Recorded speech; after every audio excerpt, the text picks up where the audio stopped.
Hi everyone, Miss Caitlin here. Welcome to the very first session of Krafty Kids for teen and tween artists.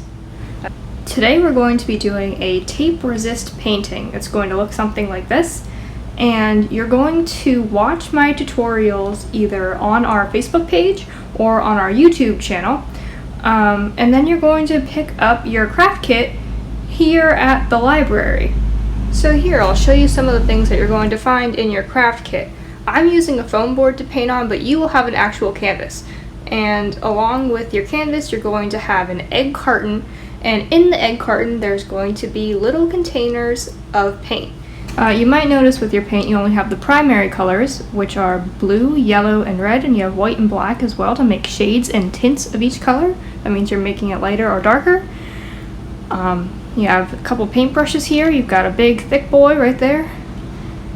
Then you've got two detail brushes if you choose to use those. Your egg carton also conveniently doubles as a mixing palette for you. So you can mix in those leftover holes in your carton or in the lid. You will also be receiving this super fancy, super expensive roll of tape. Don't lose it. Okay, it's actually just a piece of toilet paper tube that I cut, and I put some tape on from a pre-existing roll of tape. You'll get one thick green roll and one thin tan roll. Before we dive into our tutorial here, I wanted to show you some examples of what some tape resist paintings might look like. A lot of them will look like this and have very geometric patterns. They'll probably be very colorful. There's also some people that have done some names with their tape, made some pictures with their tape. There's a snowflake for you. So there's a lot of different ways to go about this, and you'll notice that some of these examples aren't the greatest and some of them are actually pretty cool. So I'll let you be the judge of what you think looks the best and what you want to try. Here's one where they did like a splatter paint around the tape. It looks pretty cool. There's one where they put different designs in each shape created by the tape. And then there's this one that's kind of like the inverse of that, where once they took the tape off, they put a pattern inside the lines that were created by the tape. So yeah, there's a bunch of different options. I want you to think about which design you want to do before you get started, and really plan out what you want to do before you put any paint on your canvas. The cool thing about tape is if you make a mistake and you don't like the pattern you just created, you can rip that tape right off and it won't hurt a thing. So I'm choosing to start by laying out my thick green pieces of tape, and I'm going to make a rectangular shape on my canvas,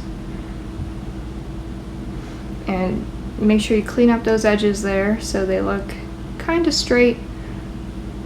You might have some overhang. You can cut them off or rip them off or tuck them in, whatever you want to do. If you don't have a big enough piece down, you can always add to it, and if you have a piece that's too long, you can always rip it off, cut it off. You really can't go wrong here. Now I'm going to start adding in my thin pieces of tape. I'm going to try to make it interesting here by trying to keep elongating that piece that I already have down, but I'm going to create a space in between. So it's almost like I have that thick piece down, but there's like a chunk missing from the middle. We'll see how that looks once I put paint down and I take off the tape. I think it'll look kind of cool. This is probably a good technique for creating outlines too. So if you wanted to create an outline around your white space with your tape, this is probably the way to do it. I'm going to fast forward just a little bit. I think this is the design that I'm happy with, and I believe I am ready to start painting. So here we go. I'm going to crack this bad boy open and get some paint on my brush, and I don't think I want to use just a straight red. I think I'm going to mix up a pink. So I'm going to get my white out, and I'm just going to pour some of that into the hole of my carton. So I'm not putting my red brush into my white paint because that wouldn't be so good. So here we go, got my nice pink color mixed up, and I'm ready to begin. I'm gonna try to make all my brush strokes go the same direction here. There we go. Going on that diagonal, kind of following the lines that I've created with my tape. And I was going to do like the traditional style that you saw in our examples where I make each block a different color, but I settled on an ombre effect, like a gradient kind of a thing, and I think I'm gonna go from a pink to a blue. So we'll see how that looks. So I mixed up a purple mid-tone that I'm gonna try to transition to here. So I'm introducing that purple to the canvas, and I'm going to try my best to blend it in with the pink that I already have down. If you really want to blend your colors better, I would suggest either covering your canvas in white paint or something called gesso, which you can find at Michael's, and that helps to keep your canvas moist, and it's really good for color mixing. I'm just doing like a dry brush blend here, so might not be perfect, but if you want yours to be super perfect, that's what I recommend you do. Now you can see that I'm introducing the blue to the canvas. I'm gonna work on blending that out here. I think I'm gonna need to take my dry brush at the end and go over the whole thing. Yeah, here we go. Here's my dry brush. Just gonna go over the whole thing, try to blend that out a little bit more. And voila, it's complete. Well, almost. We've got to take the tape off of it, but first I'm gonna let it dry completely.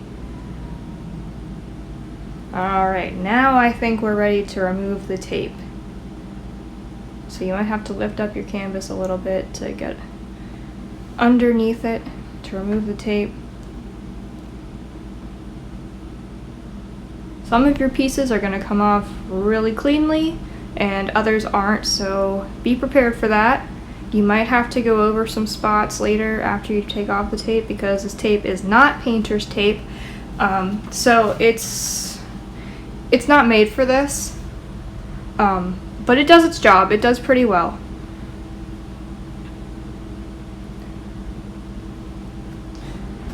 Ooh, right there is a spot that I'm gonna have to fix later. Yeah, see, it's not perfect, but it did okay. See, that one's pretty good. That one's pretty clean.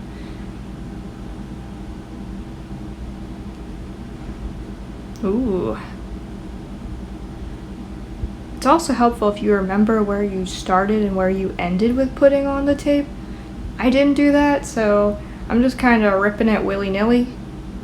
And as you can see, when I go to rip off one piece, sometimes 3 other pieces come off with it, which is kind of satisfying, but just be careful. Here we go. I think this is the last piece. Ooh, look at that. Tape resist. Alright, now I'm going to show you how you can touch up some of these spots where you might have goofed. So you can either go over it with white paint, or this actually looks like it's still wet, so I can probably just wipe it off. This is washable paint, so you should be able to just wet a paper towel or something and wipe it off, and it should come off pretty nicely. And there we go, we've got our tape resist. It's all finished. Good luck!